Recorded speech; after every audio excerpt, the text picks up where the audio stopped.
Let me unmute myself here. How are y'all doing? Can everyone hear me okay? First and foremost, there's Philip. Hello. Right on time. Well, I was actually like 25 minutes early, and for whatever reason, it wasn't giving me the screen that we're on now. It wasn't giving me the host capabilities. And then when I logged in with the Nephris email, it was like, "Oh, you've used up all your time. Your free trial is over." And I was like, "I never had a free trial." So I logged in. I'll have to look into it. And then I logged in with your code that you just sent me, and it said, "Hey, your billing is messed up." Yeah, that's because I got to pay StreamYard. So okay, I didn't know if we had enough like time left on the tickets. No, that's all fine. Okay, cool.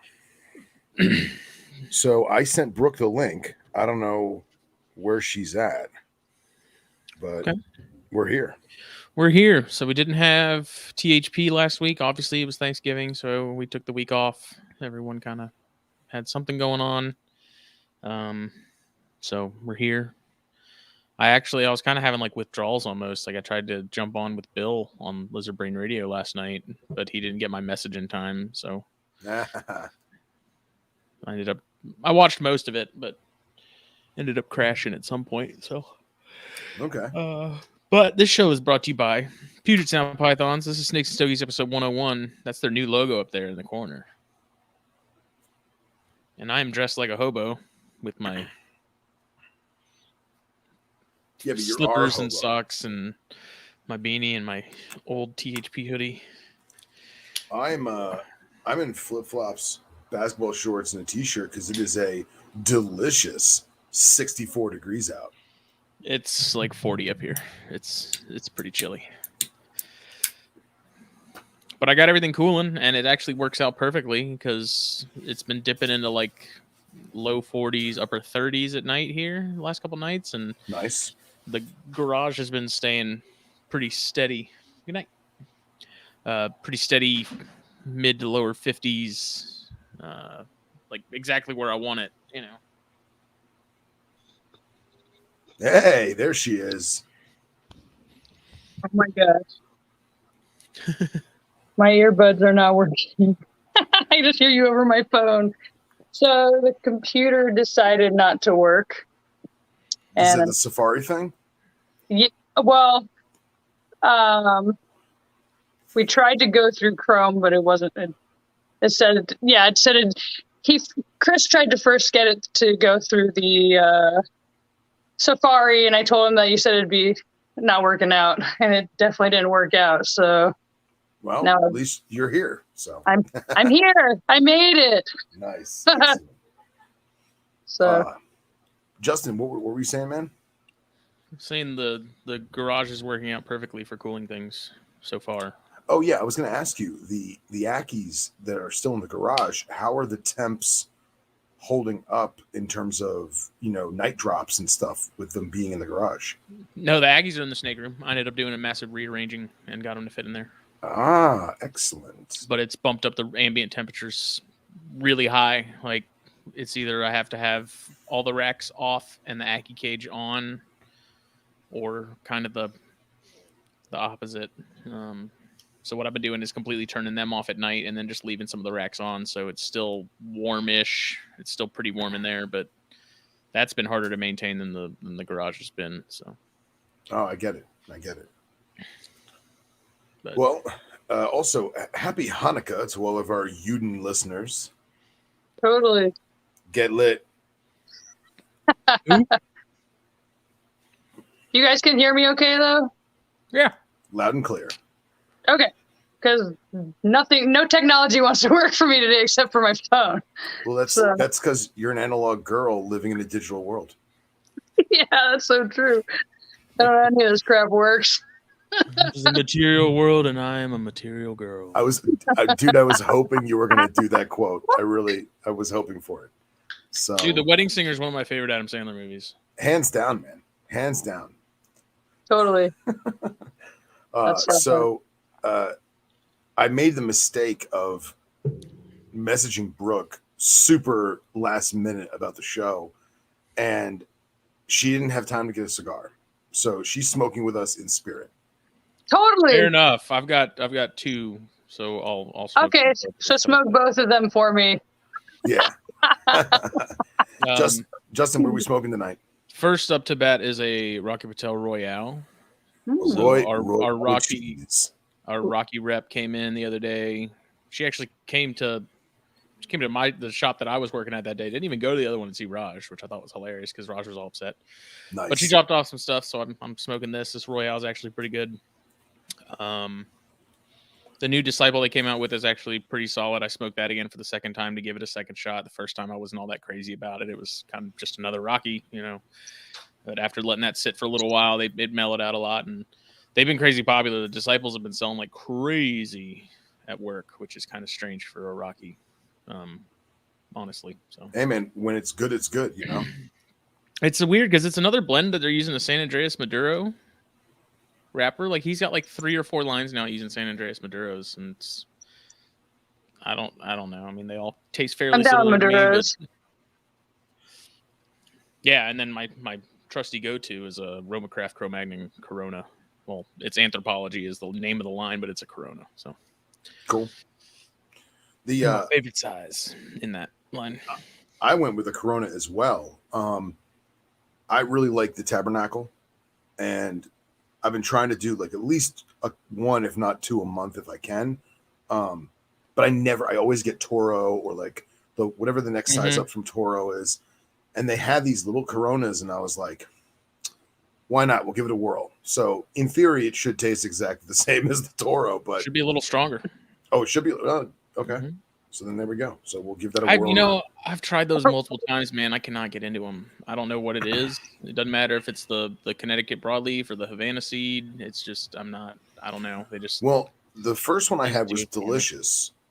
The first one I had was delicious, and then the second one I had was like god awful. And it actually like those heavy smokers that like those Marlboro Red smokers, and they have like yellow fingers. Yeah.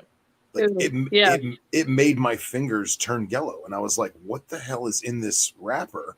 And I kind of poo-pooed it. I was like, "You know what? Maybe it's just a bad stick. I'll try it again." And dude, I really like them. I really like them. It's very they're not bad by any means. It's very number 9-ish. Yeah. It's that same that Connecticut broadleaf Maduro, just super dark, super rich, silky. Man, we got a full house tonight. We got the PSP crew. We got Jennifer and Steve and our brother and sister from down under, Scott and Ty. Mike's in here. This is a hell of a night. So, good. Yes. So exciting. So, I guess I'll do the introductions. So, joining us tonight is a very, very special friend of mine. I like sorry, my name's cut off on mine, and it says Brooke Sex. I don't know if you guys see the same thing. No, it's the full name. It's Brooke Sexton, everybody. Brooke Sexton, the one and only. I just see Brooke Sex. Sorry, that's hilarious. Okay. Well, it's your name, sister. True. So I've been trying to get Brooke on the show for a long time, and I finally did some convincing, and thankfully here she is. So, Brooke, welcome to the show. Thank you. I gotta cut my fan on real quick. Yeah. Brooke and I have known each other for, oh my gosh, probably close to 20 years, if not, 17 it's not 20, years. Yeah. At least. Yeah, at least 16, 17 years, I'd say probably.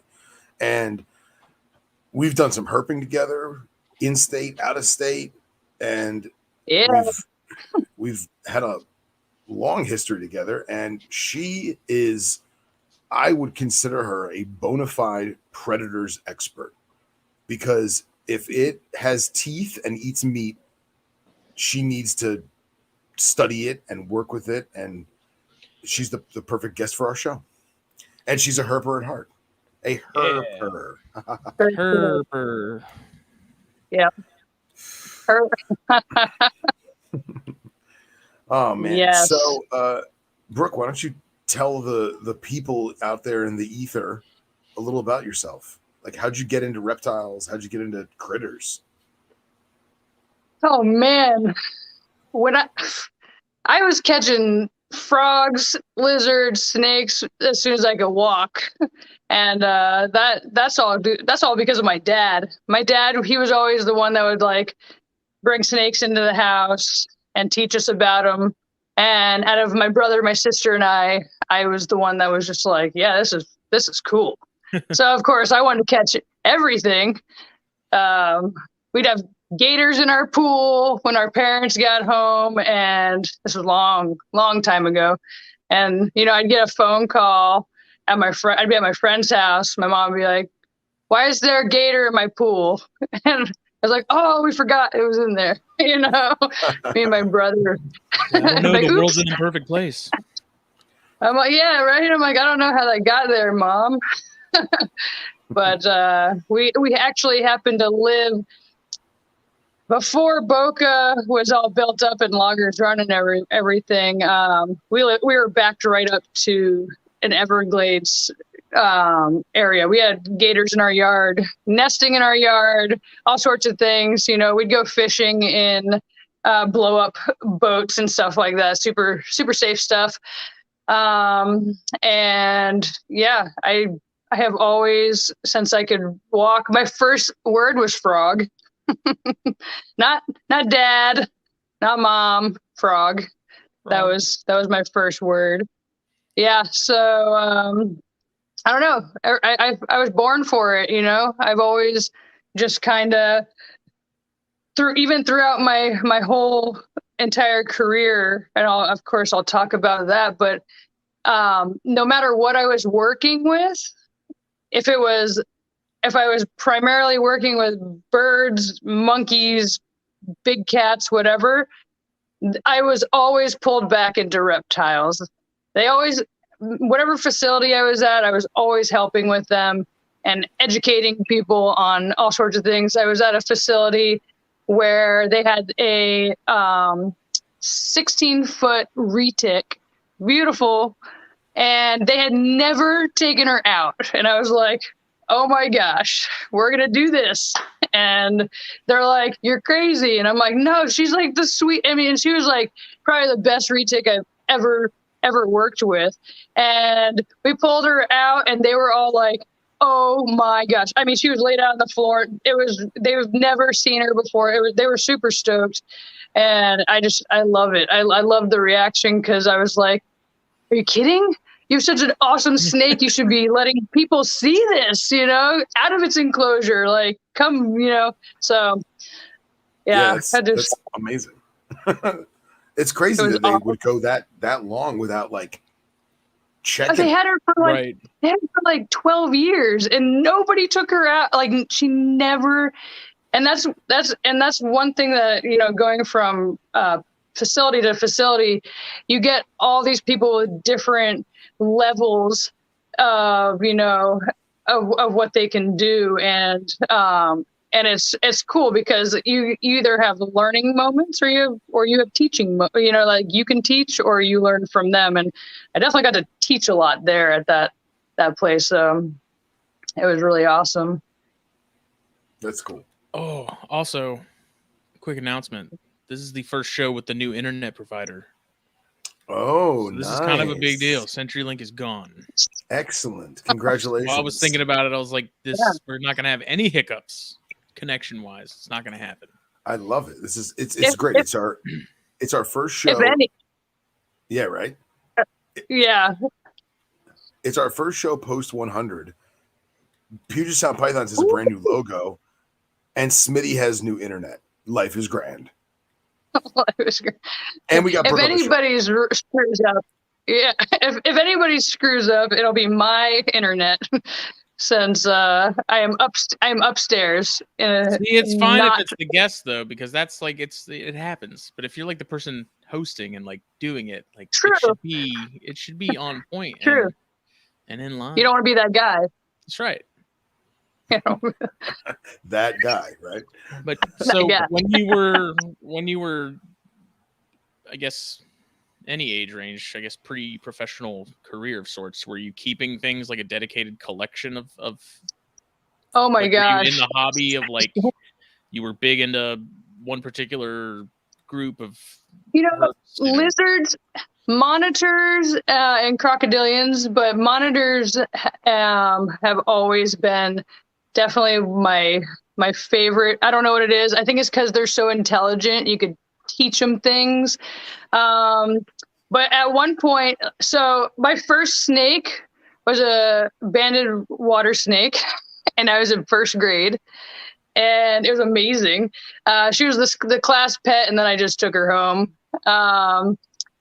And so from then on, I've always caught lizards and such, and so I had Komodo, or I've worked with Komodos, but I had a tegu, a red tegu, and a green iguana long before.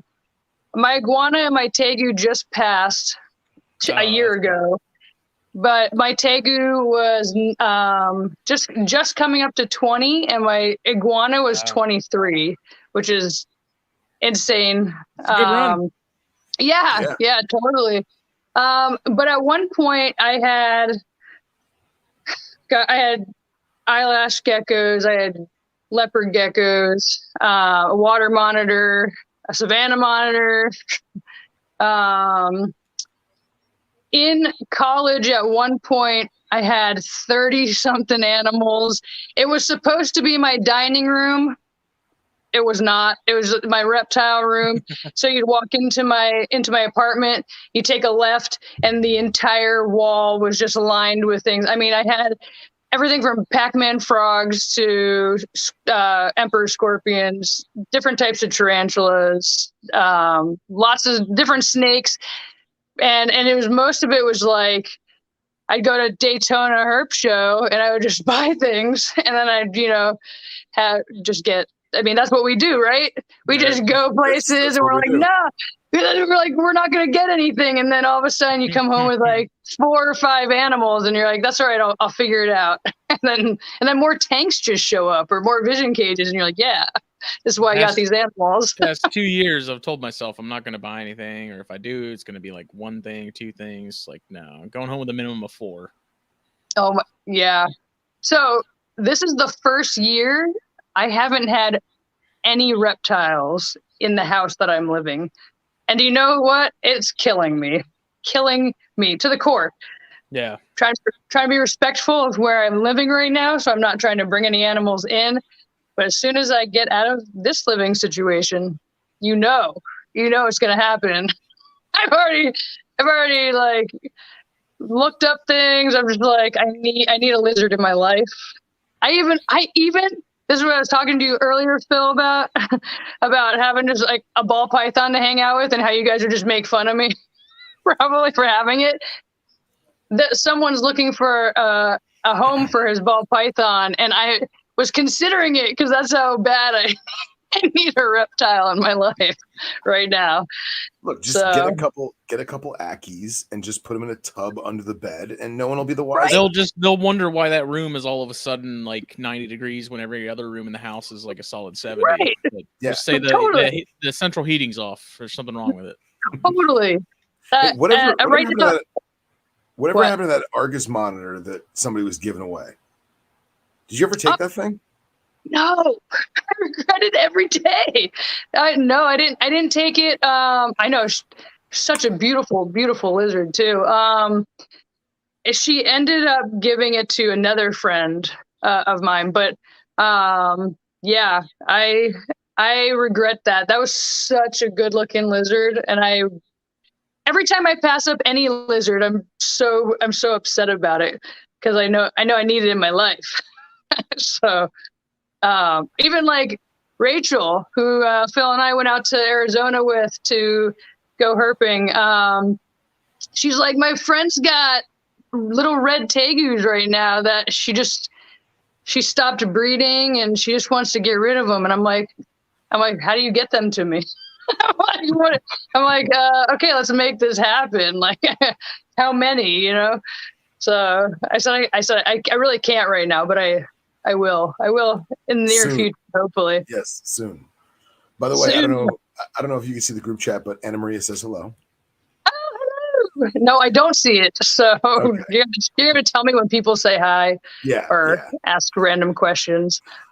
Yeah, so I And asked about like the earlier stuff and how you're keeping, because I was listening to, there's a new podcast with Jeff Godbold and Terry Burwell, who Terry's a good buddy of mine, and I started listening to that, and they were talking earlier.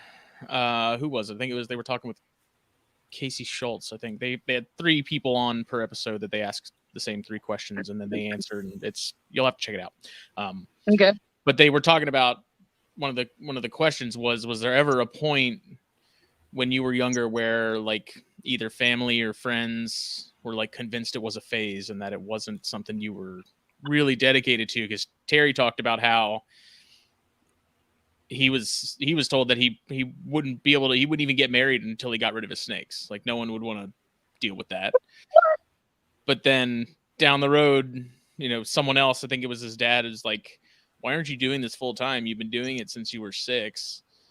Like people who at one point thought it was just a phase, or maybe they didn't think it would last, or that it was, it had a shelf life. Did you ever experience totally. anything like that? Oh yeah, my whole family. Like when I was like, when I could talk, I'm like, I'm gonna work with animals, and my parents were like, all right, she'll change your mind like 100 times. If you talk to my family today or anybody that I knew way back when, they're like, you always told us you were going to do this. So I said, I know. They're like, most kids change their minds. You just stuck with it. So I'm going to be an astronaut. Yeah, right. You'll be an astronaut. Be a firefighter. Yeah, no. I've always, I actually still get that today. People are still, family, friends still come up to me and they're just like, we can't believe that you're doing what you said you were going to do when you were like 4 years old. And totally have gone through that. Phil, did you ever have that? I think there was times when I was really, really young, and like there's that picture of me with the rubber cobra in the basket and a pair of boxers on my head because I was trying to be a snake charmer. And that was just last week, right? Yeah, it was just last week. No, I was probably recently, right? Yeah, and then like I was where I grew up. We were 45 minutes from Philly and like an hour from Manhattan. So Philadelphia Zoo, I think it was Trenton Zoo at the time. The Bronx Zoo, like museums and everything was reptiles, and I'm sure my mom, like every toy was a snake toy, and I'm sure she thought at some point that I'm gonna just, I'm gonna get a real grown-up job and grown-up hobby, and it didn't happen. So I'm sure there was a time when I was younger that my mother thought that, but nah, didn't happen. So yeah. But Brooke, you went, did you go to Santa Fe or no?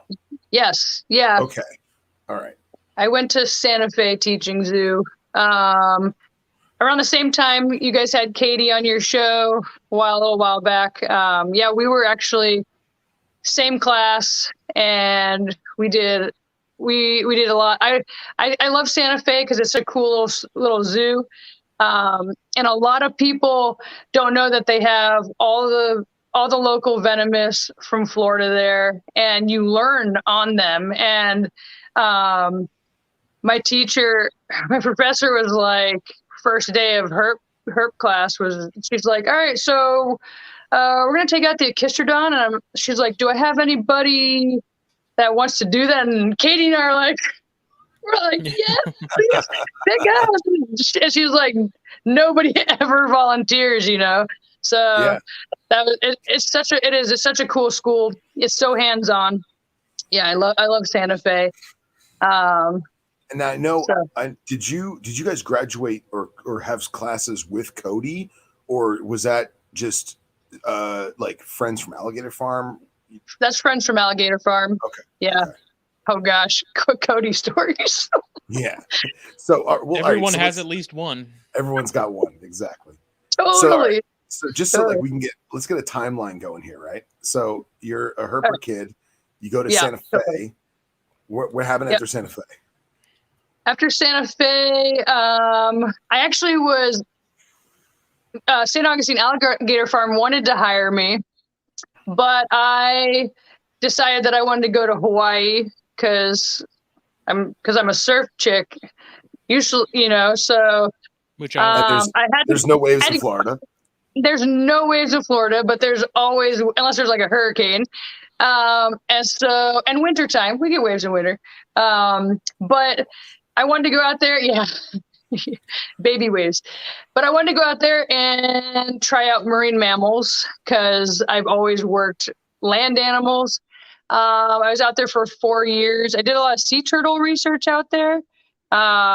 Sea Life Park, where I was working, actually has a breeding, like their green sea turtle pool has a large enough bank that the turtles at the facility actually lay eggs. Wow. They hatch out in the facility, and then we had a nursery. I helped build the nursery. And I'd go down and measure baby turtles and feed them and all that. And then once they got to be at least a year or at least like 12 inches, we'd go release them. So that was a lot of fun.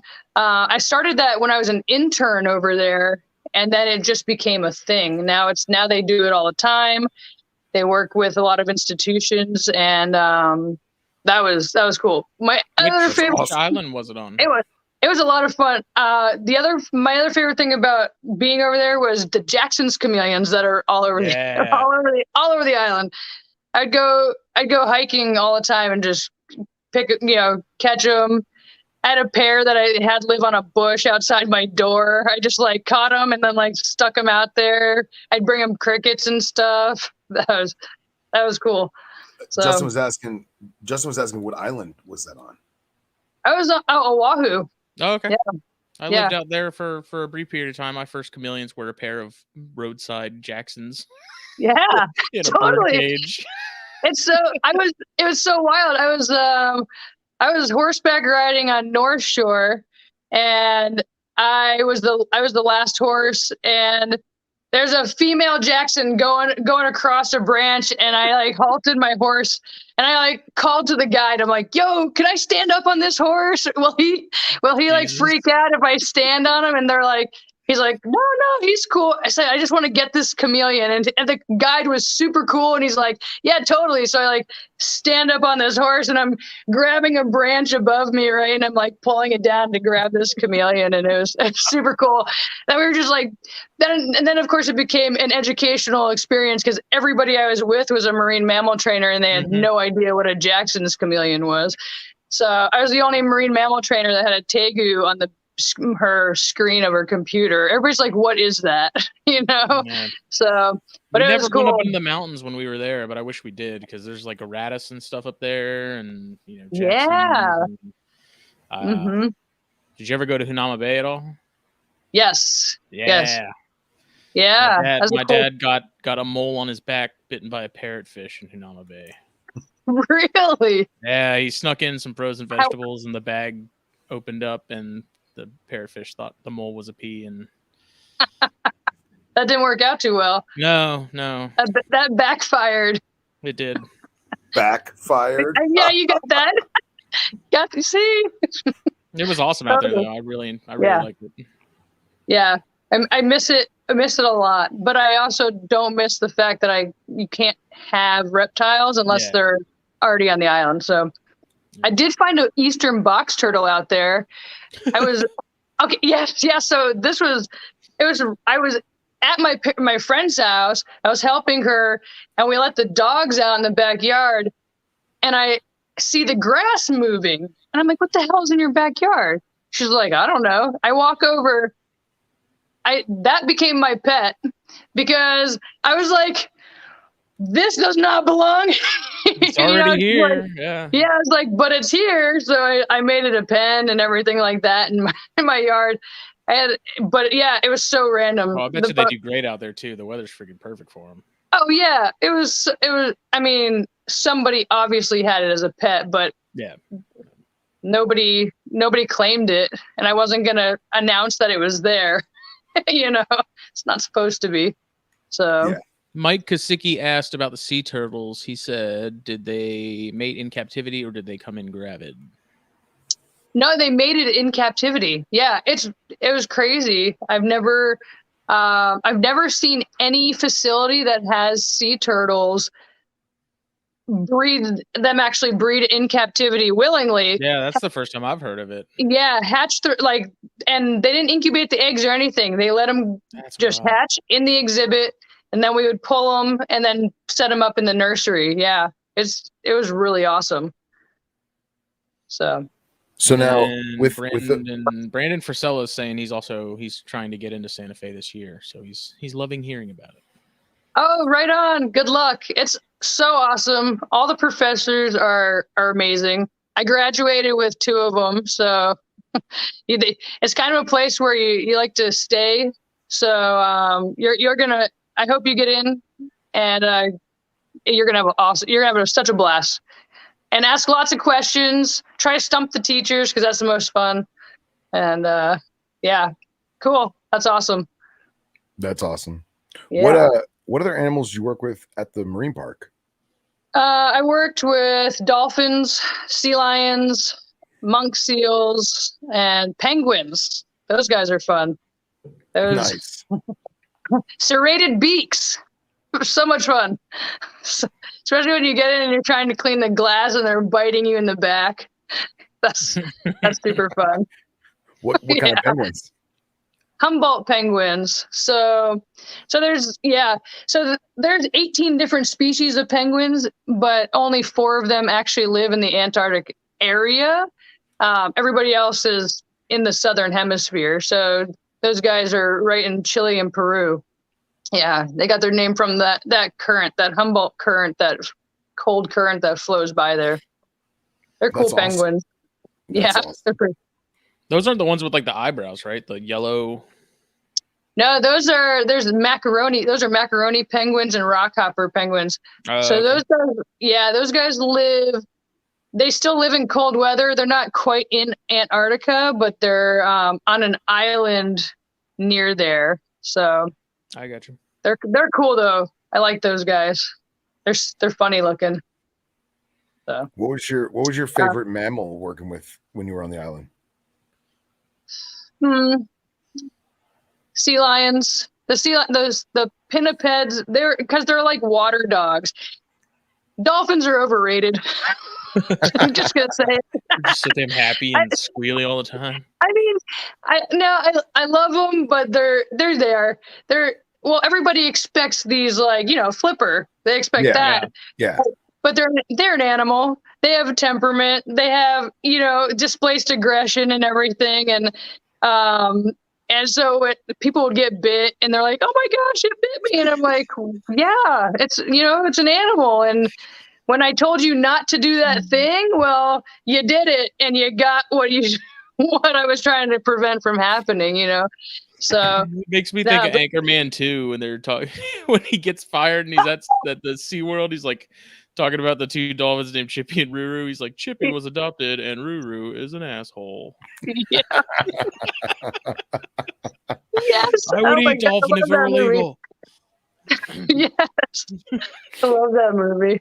Although I thought about, because I was like, what are we going to talk about? And I knew we were going to talk about reptiles, of course, but I thought of Ace Ventura, where they're like, yes, Trincatus, rare Atlantic bottlenose dolphin, and he's like round cone shaped teeth. But I'm sure you already knew that. That's what turns me on about you. And he's like, your attention to detail. That's all I could think of coming into this talk. It was so funny. See, I thought you were going for Bumblebee tuna. Oh, well, that too. But he specifically talks about bottlenose dolphins, which I thought was because of Snowflake, of course. So of course. That's fun. Of course. But yeah, the sea lions are so much fun. You got to be like 2 steps. They're kind of like working with crocodiles. You got to be 2 steps ahead of them, because if you're not and you reinforce the wrong behavior, not all of them have the patience enough to deal with your screw ups. So they're a lot more. I feel like they're a lot more dangerous, which is probably why I like them. but they're just cool because you can bring them out of the water, you can interact with them in the water, and they're giant and they're so cool. Like I dealt with this sea lion, Dean. He came from SeaWorld San Diego, and he was probably 1,000 pounds of sea lion, and he was so big. He would stand next to me, and he just towered me. It was awesome. Yeah. And then he had a training book that was huge. He had like hundreds of pages of behaviors that he knew. He was just such a smart sea lion. But I definitely enjoyed working with the sea lions over there.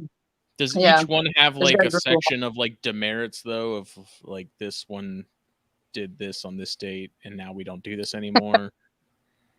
Yes, yeah, we keep a lot of records. So anytime there's anytime anything is off or anything like that, or their behavior is off, we always write it down and communicate that so that the next person coming in or training knows exactly how to handle the situation. So we used to do we used to have this dolphin. I'm sure he's still there because they live forever. They're like wildlife span is like 25, 30. But in captive situations, I worked with a Pacific bottlenose dolphin, and he lived to 57. So they can live quite some time. But we were doing boogie board foot pushes, trying something out for a dolphin interaction, for one of the interactions with our guests, and he just kept biting my foot. But everybody knew that I was the only intern that would get in the water with him because I didn't care if he bit my foot because I didn't react. That's all they're looking for, is that reaction. So I was the only one that playground. Yeah, right. That was the only. I was the only one that could get in the water, and he would just he'd bite me, and I wouldn't react, and everybody's like, I don't know how you do that. I said it's probably because I've been bitten by so many things back home that it just doesn't bother me anymore. Yeah. So I mean, and like, is he just like giving you a nip? Like there's no, like he's not drawing blood per se. It's just he's like not drawing blood. He's just testing you. Yeah, totally. His name's Ahi. Yeah. So, but very cool. It was fun. Hawaii was good. Yeah. I would rather deal with that than orcas any day. To me, like death by orca is one of the worst deaths in my opinion. Totally. Yeah. I've been body checked by a dolphin though, into a wall. And then had to play it off because it was in front of guests. I was like, oh, stop playing. And I'm like, wind knocked out of me. And I'm like, thanks, you jerk. You know? So. Wow. Yeah. Yay, dolphins. Such enthusiasm. Yay, dolphins. Oh, man. So what brought you back to the continental shelf? Sorry, say that again. You sounded like a robot for 5 seconds. I was saying, what brought you back to the continental shelf? I missed land animals is why I left Hawaii. To be honest, I missed actually getting dirty, which is weird. But over there, you're in and out of the water, so it doesn't. You just don't feel like, so, and then I went from Hawaii. I actually went to Texas for a brief time. And, I just volunteered at Fort Worth Zoo, and I actually did a lot of raptor work there, but also helped in the Mola building, which was their new reptile building. So that was very brief. That was like 3 months. Also, that was where I met up with Katie for 3 months, and then returned back to Florida. We actually came back to Florida because we decided that we were going to go to India and work with crocodiles, and we needed to save money so that we could go there because we were broke. So, yeah. Yeah, I remember telling us about that. Yeah. India, I loved India. It was awesome. It was really cool.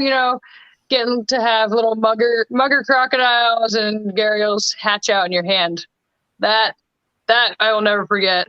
When they're like, here, hatch this one. And I'm like, what?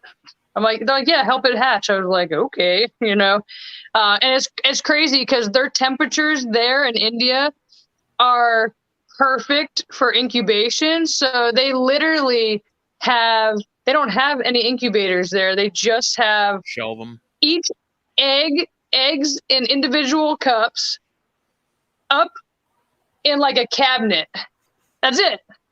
That's all they do. They just put them up in a cup in a cabinet and just watch them and monitor them. And they don't put them like on any kind of substrate, like vermiculite or anything.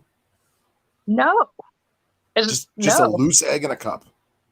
Just in a cup. Yeah, wow. That's crazy. It's crazy. Yeah, crazy. Right, I know. It was absolutely nuts. Yeah.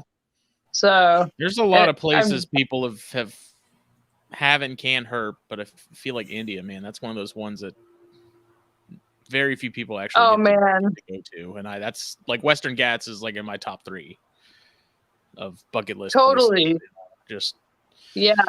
I mean, we got to see monocle cobra and saw scale viper. And we saw Russells, but it was with the Arulas, the guys that are strictly there to milk them. Yeah. So, but I wanted to go travel. I wanted to go to Agumbe. I wanted to go to the Andaman Nicobar Islands. Mainly I wanted to go to the Andaman Nicobar Islands for, you know, king cobras and monitors and of course crocodiles, you know, wanted to go there.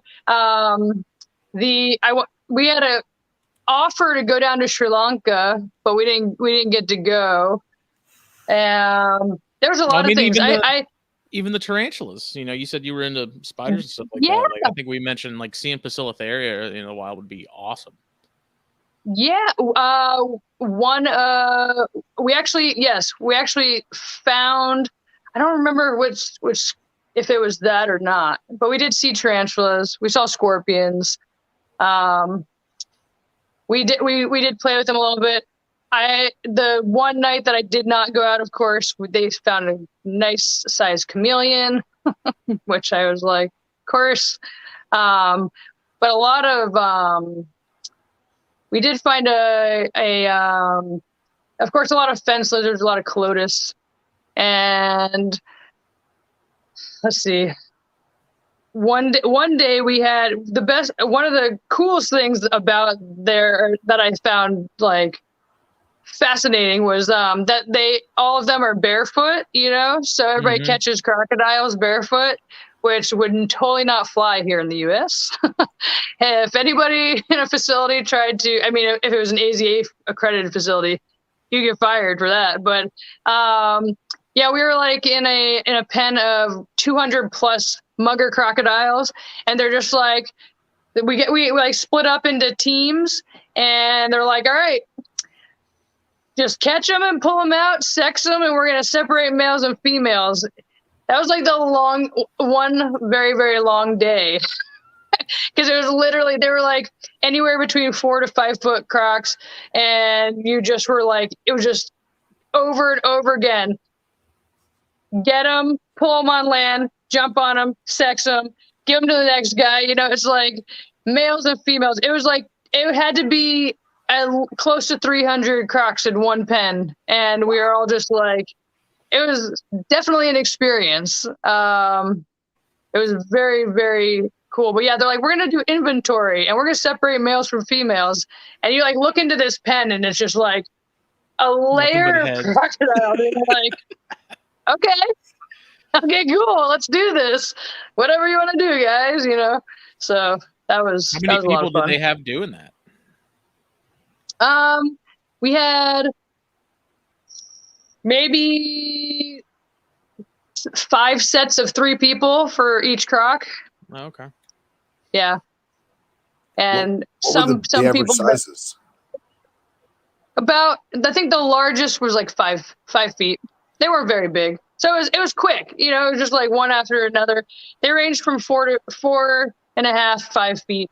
Some might have been a little bit bigger, but it was fun because they'd like pair off people, because we had a lot of people over there that were on their gap year from Europe and stuff, and they were just there just having like vacation, just doing this thing, so they didn't know anything really about any of that, so they would like pair us off with someone that didn't know something, so you'd have to like teach them how to noose a gator, how to bring them up, how to do the jaw rope, we'd throw potato sacks over their eyes. We didn't have pillowcases or sheet. It was just like, it was anything you had. So it was cool though. Met a lot of neat people over there. Romulus Whitaker, who owns Madras Crocodile Bank, he would come by every once in a while, tell us crazy stories about tracking cobras and how he started. Like they started that facility specifically to grow the population of gharials, and then all of a sudden the Indian government was like, actually, now that you're going to release them, we feel that there's too many people in the area and it's a risk, so you have to take care of those animals for the rest of their life. And Wow. He's like, okay, so I'm going to have to turn this. So he just turned it into a facility. He has 14 of the, what do we have now? 28 species, I think, of crocodilian, something around there. But yeah, he has like 14 of the species, and it's really cool. It's amazing how well crocs breed over in India. It's like alligators, like over here. It's for real. Like they just are so successful over there. And their exhibits are huge. And of course they have the weather that replicates their wild weather. So it's just like perfect, So yeah. What else you got for me? What is Henry asking? Keep it coming. What? Can you read that? Henry says, have you met? Henry says, have you met? Yeah. Gauri Shankar. Oh yeah, Gauri. Yeah, she was the vet over there. Really awesome. We did a lot of work with training their crocs to come up, learn their names, come up out of the water individually, and stay still so she could go in, get blood draws. If there was anybody that was injured, she could go in and treat it, and we didn't have to jump on them, just to make their lives a little bit easier. We did talk about a lot of animal or training with them. We did a lot of stuff like that. But yeah, I know Gauri. Yeah. Yeah, I tell people all the time, like, because I get a lot of, I work at a cigar shop, and so I'm sitting there with strangers and stuff all the time. They're always asking me about gators and whatnot, and there's so much, crocodilians as a whole are just so much smarter than people think. They really don't seem to get enough credit. They really don't. But being in lots of different facilities and having to advocate for animals all the time, it's my favorite I'd always bring out a reptile whenever I'd be doing a talk, and they always, want to see the cute and fuzzy animal. But then when the, alligator or crocodile or whatever comes out and listens to commands and then goes back to his water, and they're like what? Yeah. Like you can train them? Yeah, like people have no idea. We have dart frogs at the Palm Beach Zoo, that, since of course they're food motivated, so they're flies, but we now they tap on a flat rock, and all the dart frogs come out and sit and wait on the rock, and then you just dump flies in. You can see who's eating. It's pretty awesome. That's cool. Yeah. Who'd have thought? Dart frogs. Well, it's not terribly surprising. I mean, I kept some Rana Tomea And Okay. seeing just the complex behaviors that something that small even shows, Right. it's not all that surprising. It's just incredible, the social behaviors, the parental behaviors and stuff of something that tiny, where their brain is literally just probably a ganglia of cells. Just right. wild. It's amazing. Yeah, how intelligent they are. Yeah. So what was the next chapter after India? So after India, I actually ended up in Central Florida. And so Silver Springs Nature's Theme Park. So that used to be, they used to have lots of different animals there. Everything ranging. They had a few species of crocodilians, and confiscated pythons and stuff like that. But I did shows there. They had alligator snapping turtles. Of course, I love doing the shows where I can get in the water, pick up the snapping turtle, show it over the glass. Everybody's like, and of course it's, opening its mouth, and I'm like, everybody look really close. And people like get real close. I'm like, no, not that close. Messing with people. But I did that for 4 months, but then the state of Florida actually bought them out and dispersed their animals, and now it's just a recreational area. You can still do like glass bottom boat tours there, and you can still camp and stuff like that, but there's no more animals on the property. So I don't know why that happened, but I left before they bought it out. I left and went, and then I ended up going to the Palm Beach Zoo, and I was there for 8 years, not consecutively, because there was like a Colorado 5-month trip in there. But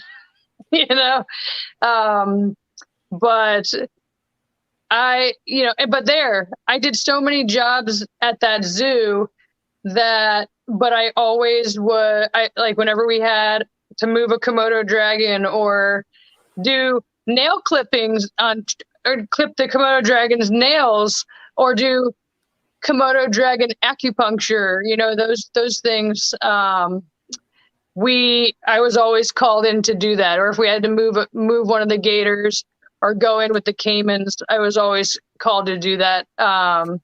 So I never, like I said, anywhere I have ever been, even if I'm not in the herp department, I'm in the herp department.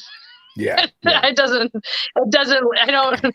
not ever not in there. Yeah. So, and I worked with the Aldabras there and stuff. And then at one point there was like in the very beginning, I think I was actually just volunteering. I had just gotten back from India and I wasn't sure if I wanted to work there. And that's how kind of Silver Springs happened. They did have an American alligator there named Blade. He was awesome. Katie and I actually worked a lot with him. Harness trained him. He would come out. He was like this little 4-foot American alligator. Or crocodile. He was awesome. But they got rid of him because he was outgrowing his enclosure, and they didn't. I don't know where. I don't remember where he went, but they just didn't build him an outdoor enclosure, so he left. But I really think that I told the CEO when I left, I was like, you guys need an American crocodile. I said, because we always talk about the success story of the American alligator and how they came back, from the brink. And then you still have this endangered species that people don't really talk about. I mean, we talk about it. There. Right. Right. Half the people in Florida more than half the people have no idea that we even have crocodiles here. Yeah, it's which like I think is crazy. Once a year, all the news agencies on the East Coast of the state, they'll post a story of how there was a 15-foot croc off the coast of Jupiter Beach, the Jupiter Inlet, whatever. Right. And it's like people are like, we have crocodiles. They Right. they automatically assume it's invasive, Right, exactly. Oh, someone let it go. It's a pet. No. That's not what happened. Well, they actually live here. Speaking of American crocs, didn't you do some stuff in Costa Rica too with them? So yeah, that was before I left college. Actually, I went down and I did more sea turtle research, but we saw crocs, caimans, and there was a time that I was gonna go back to this other conservation center down there, that strictly caught, tagged, and tracked behavior of the crocs in that section of the river that we were on. I did not get to go back and do that, but when I was there, we were looking for green sea turtle nests and any other turtle that came up on the beach. And one night we were walking, and it was like a 15-mile stretch of beach. And you know when you feel like something's watching you? Well, Oh yeah. I had that feeling all night, and I was like, guys, like, what? Something's watching us. So the next day, we actually walked the same stretch of beach during the morning time when it was light out, and we were being tracked by a jaguar. So there was literally about 75 yards away from us, like, walking, and there was a younger one. So I think she was teaching her cub how to track prey, and we were it. But they didn't ever obviously attack. But I was like, I told you guys. I'm like, it was crazy, because I was like, we were that close to a jaguar. Like, that is really cool.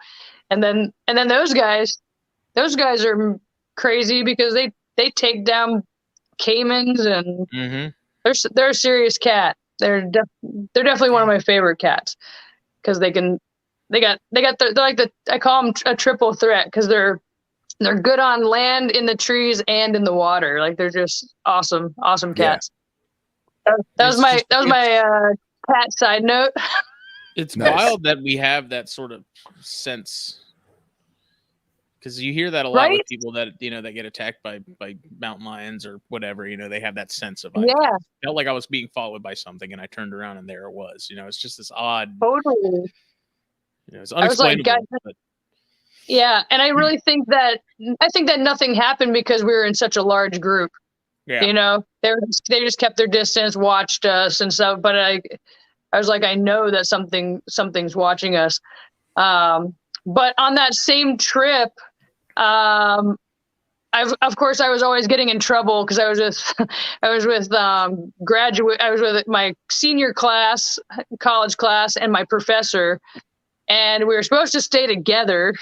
But I was like, we are in the middle of Tortuguero, and nobody's going out looking for reptiles, so I would just leave and go look for things, And I found coral snake. I brought back to camp, of course, basilisks. I was catching those guys like crazy. Boas. And then our last hike, we were actually we were in San Jose. We were maybe, can't remember where we were, but we were going on a trail, and I just looked to my left, and there's a little yellow eyelash viper sitting in a little nook of a tree, and I'm like, golden.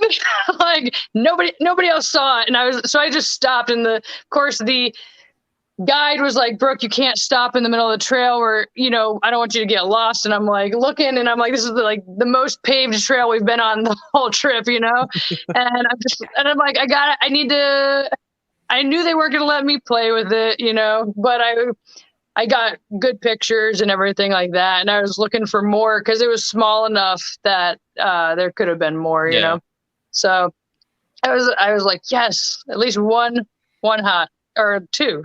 I got a coral snake too. So that's awesome. Yeah, I was always getting in trouble. Brooke, you cannot leave this. But there's so much out there to see. I was catching red-eyed tree frogs. They were all over. Yeah, Costa Rica is fun. I would like to go back to Costa Rica and do. There's a place, Corcovado National Park. It's one of the most pristine, one of the most untouched areas in Costa Rica.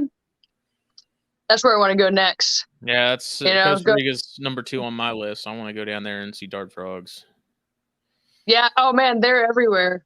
It's crazy. We were I took one trip obviously with our class, but then I took a trip separately with my family, or I should say my dad and my brother.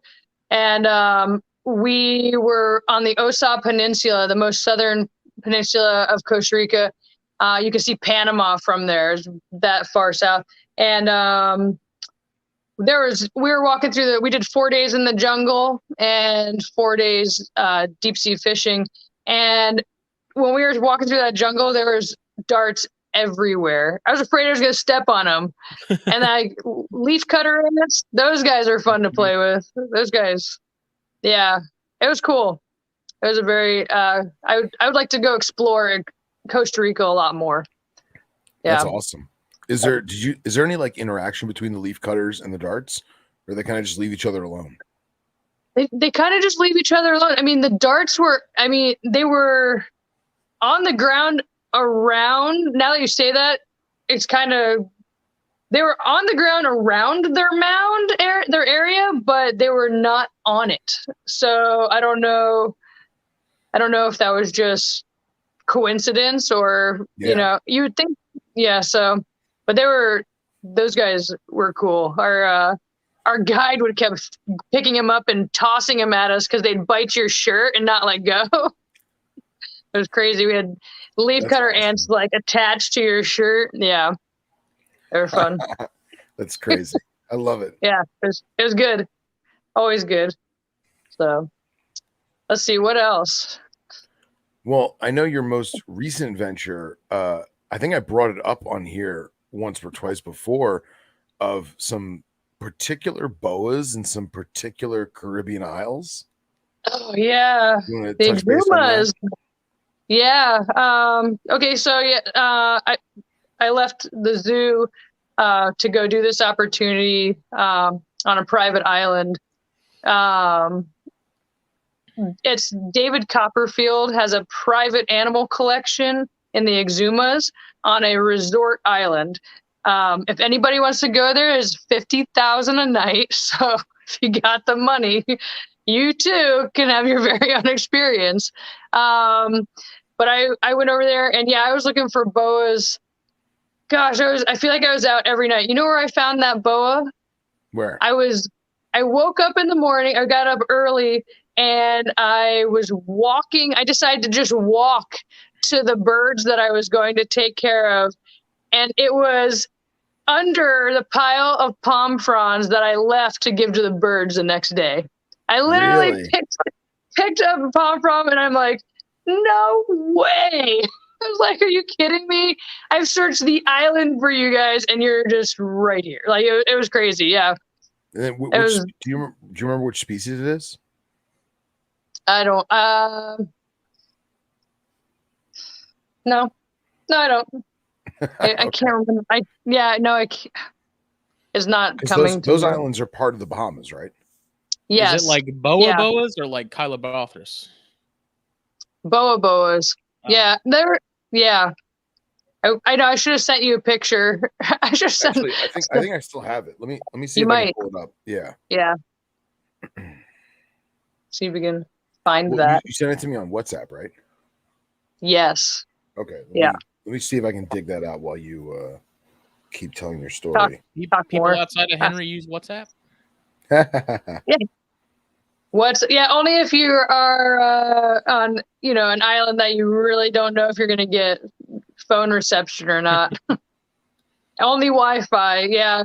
It's cool. The island there's no stores. It literally is just a couple of houses on a 700-acre island.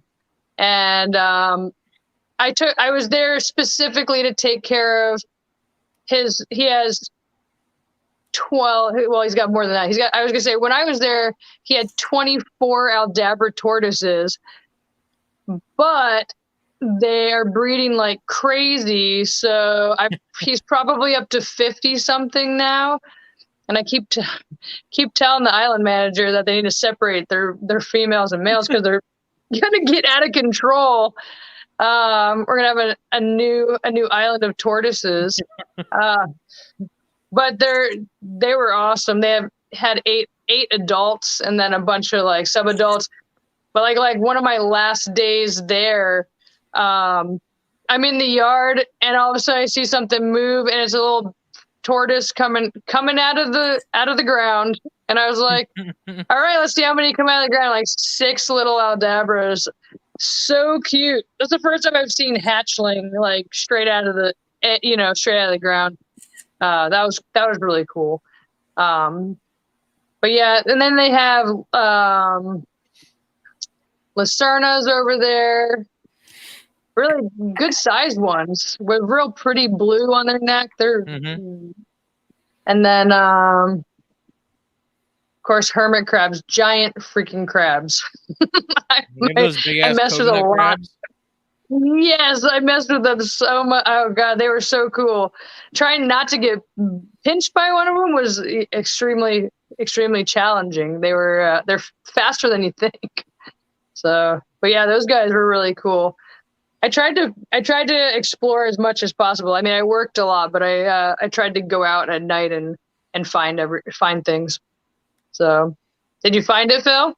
I found them, and because I haven't updated my WhatsApp crap, it won't let me save them. So I just screenshotted a bunch of them, but now it's taking forever for the phone to translate to the computer. So it doesn't understand. Yeah, I'm just gonna send them to my. Yeah, I'm just gonna send them to myself on here. Hold on. Did they have any other snake species there? No, most of their. I mean, I asked the locals what else they had there, but all of them would just talk about bows. Oh, they did have racers. I did catch a couple racers over there, who were very unhappy with me and would flatten themselves out, make themselves look all big, and musk the crap out of me. And but there was pretty much every time I came across a snake, it was a racer. Mm-hmm. They were very abundant over there. They were doing well. Very well. Yeah, totally. All right, so there's one of the boas. Let me see if I can zoom in. Sorry, these are screenshots. So, but here's so I'm 5'9", so that gives you, and I'm not holding it way out in front of me. It's next to me. Yeah, it's like you can tell by the shadow. You look at the shadow on the ground. It's right on you. Yeah. Yeah. And then hold on. This. Yeah, that thing is crazy looking. Yeah. Absolutely awesome. Oh yeah, I had so much fun taking pictures of it. I was like, the guy I was actually training one of the locals to take over my job while I was having a photo shoot with this boa. It was so funny. He's like all the locals there are a lot of them are afraid of them, and he told me I was crazy. He kept telling me, "You're crazy." I'm like, no, this is all. I tried to get him to hold it or touch it. He wouldn't do it. He's like, no, I'm good. Yeah. It's a great looking animal. How was the temperament? It was awesome. It didn't even, really? I mean, it, of course, tried to, they crapped everywhere. But once he got past that, he didn't even try to strike at me. Not even once.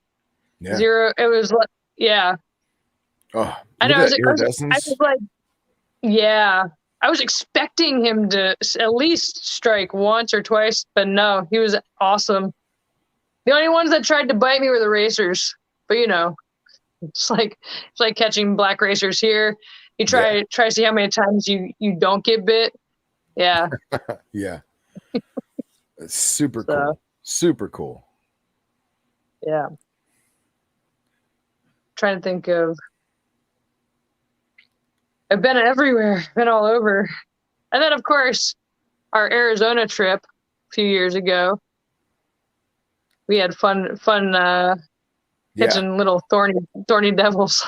That was a cool trip. Is that a Hispaniolan Boa?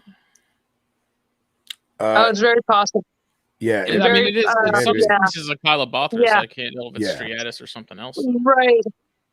Yeah. I know, because I know there's pygmy boas there, but that definitely wasn't that. That's a more common boa to find there, the Puerto Rican. So. Yeah, that'd be cool to find. Yeah. It was. It's always fun to find boas and out in the wild. Anything really. So.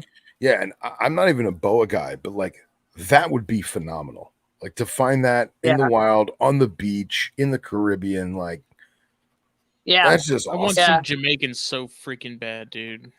Yeah. Totally. Yeah. Hey, Phil, I tried to tell you could have came out. I know it's very difficult for me to do that. I know. You're a very busy man. Plus I got to renew my passport, so. Oh yeah, you definitely need to do that. But anytime that we want to go out there, I mean, we could probably make that happen. Just saying. All right. So I still talk to them. I still keep in contact with them, and so yeah, we could probably make that happen. Yeah, even if it was just like a couple days and we just like camped on the beach. Right. Because you took private plane to get there, right? Yeah. Yeah. That's awesome. I know the pilot. Yeah. That's so cool. I remember you sent me pictures of you taking off from Fort Lauderdale, and it's like, totally. Phil, before I lose cell service, I'm still over the, continental shelf. Totally. Yeah. I'm still in range. Right. But you're gonna lose me any minute. Yeah, that was really cool. That was a neat plane to fly in because it was a Kodiak. I think they're turning it into a seaplane. You can actually change those into a seaplane. So, oh, wow. But it was really cool because got to sit shotgun, and of course I brought Timber, my smallest dog. She got to sit shotgun too. The flight over there, she just laid down. The second flight, she was like looking at clouds, watching planes go by. I was like, hoity-toity dog, right? Straight. So, but yeah, that was definitely an awesome experience. Who knows what is in the future, Where do you want to go that you haven't gone yet? Oh my gosh. Indonesia? I gotta go see me some Komodos out in the wild. Especially now that they're endangered, right? They just get labeled as endangered. Yeah. Brian Fry, who did the research on them being venomous, he was out there for like a long time. I met him out in India. And then my sister happened to be over there for work, and took a video of a monitor walking by, and I'm like, I hate you right now. I might catch it and ship it to me. She's like, yeah, right. I won't touch it, but I want to go to Australia. I'd like to go back to India. There's a ton of places I want to go. I want to go down to South America. I haven't been there. I've only gotten as far as Central. I feel like someone like you, as as adventurous as you are, it's difficult to like do the tourist tour. You know what I mean? Oh yeah, no. Like, and on your left is a Amazon tree boa. Like that's just not us. No. Yeah. I know I gotta go do my own thing. Yeah. And explore and find things. Yeah, Totally. Yeah, it's like all those tourists that we saw on the trail with Rachel, and they're all like looking at us Right. like we're lunatics because we're not on the trail. We're 10 feet off the trail flipping rocks. Flipping rocks. Yeah. I know. But you know what though? When we're doing that, it's like I notice the people, but you're so in that zone that you just kind of drown everybody out, and you're like, I don't give a crap what anybody thinks. I'm gonna find me something. And we did. We had that little desert tortoise. Oh my god, he was so cute. So cute. He's so best, little. Were you the one standing next to it, or was it Rachel? Which one? Oh no, it was Rachel. Okay. Yeah. I just remember her like either it was you or her like freaking out because you damn near step on the thing because it's so tiny. You thought it was a rock? Yeah. Literally. I mean, here I have the picture handy. I remember the picture because I thought it was awesome. Yeah. Like it was so little. No, it was Rachel because she like just happened to like look down and he was just like frozen in the middle of the path too. Like yeah. That was chilling there. Yeah. That guy. That was so cool. We did, and then all the scorpions, of course, at night that was a lot of fun. Oh yeah. But yeah. Here's that little desert tortoise, and like stupid cute, right? Right. Just like this little tank. The cutest of cute. Oh my god. Right? And then here's Brooke's shoe. Oh yeah. I was like, we have to the take size of a chicken egg. Right. He was so little. Yeah, he was awesome. That was a great find. No, that was me. I thought you were talking about the horny toad. Oh no, that was Rachel. Yeah. That was Rachel. Yeah. No, yeah, that was me. We were up there looking for that rattlesnake that everybody said they saw. Yeah. Right. And so we were up there looking for that, and then I just like kind of looked over, and I was like, "No way!" Like, yeah. Mm-hmm. Oh well, that was me. And you found the Coleonyx gecko. Yeah. Yeah, that was just, yeah. Because now a bunch of our friends, including me and Justin, and them, like we're all about the Coleonyx now. Yeah, I know. What happened?